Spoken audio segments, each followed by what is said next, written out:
What's the meaning of Arthur Conan Doyle?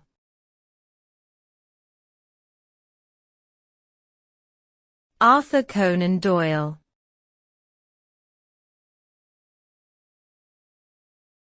Arthur Conan Doyle.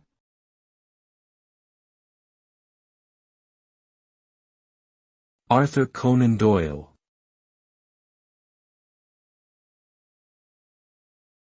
Arthur Conan Doyle.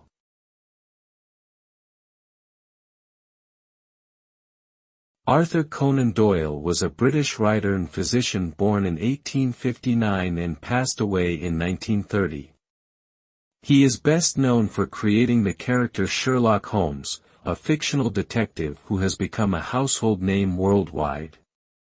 Doyle's other notable works include the historical novels The White Company and Sir Nigel, as well as The Lost World, a science fiction adventure novel.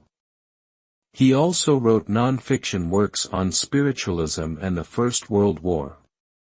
Doyle's legacy as a writer endures to this day, with countless adaptations of his works in various media.